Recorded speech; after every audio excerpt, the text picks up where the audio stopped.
Article 249 of the Indian Constitution grants the Parliament the power to legislate on matters that are typically under the jurisdiction of the state list, in situations where it is deemed necessary in the national interest.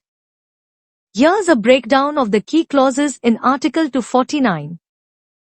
Clause 1. Resolution by the Council of States, Rajya Sabha.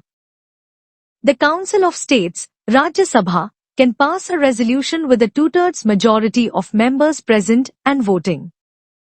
The resolution must declare that it is necessary or expedient in the national interest for the Parliament to legislate on a matter that falls under the state list.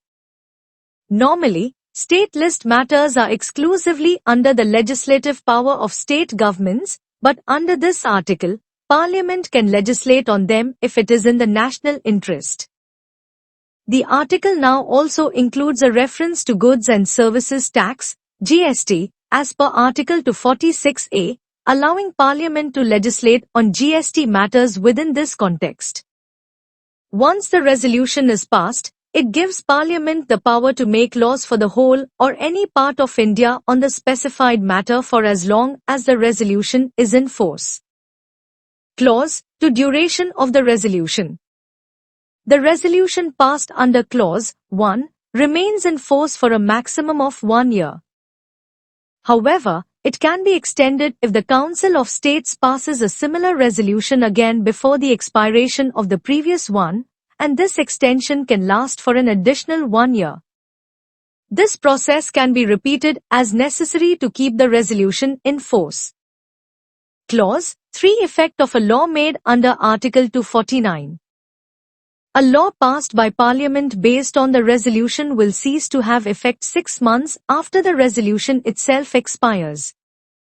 This means that even though the resolution allows Parliament to temporarily legislate on a state list matter, the law loses its effect after 6 months of the resolution's expiry unless it is renewed. However, the law remains valid for things done or actions taken before the 6-month period ends.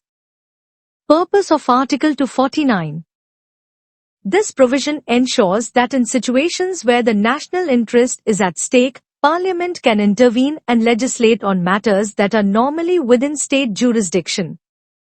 It maintains a balance between the federal structure of India and the need for national legislation on certain issues that may arise from time to time.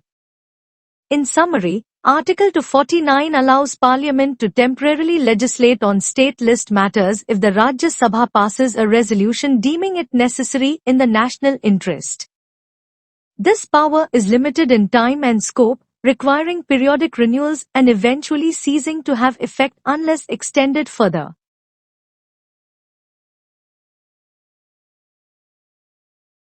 The Constitution of India. Part 11. Relations between the Union and the States. Chapter 1. Legislative Relations. Distribution of legislative powers. Article 249. Power of Parliament to legislate with respect to a matter in the state list in the national interest.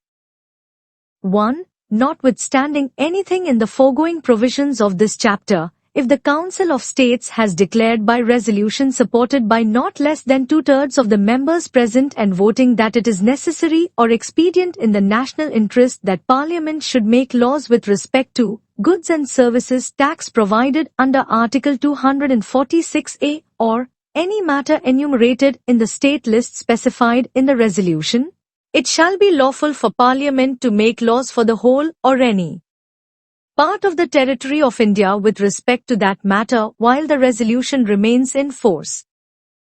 2. A resolution passed under Clause 1 shall remain in force for such period not exceeding 1 year as may be specified therein, provided that, if and so often as a resolution approving the continuance in force of any such resolution is passed in the manner provided in Clause 1, such resolution shall continue in force for a further period of 1 year from the date on which under this clause it would otherwise have ceased to be in force.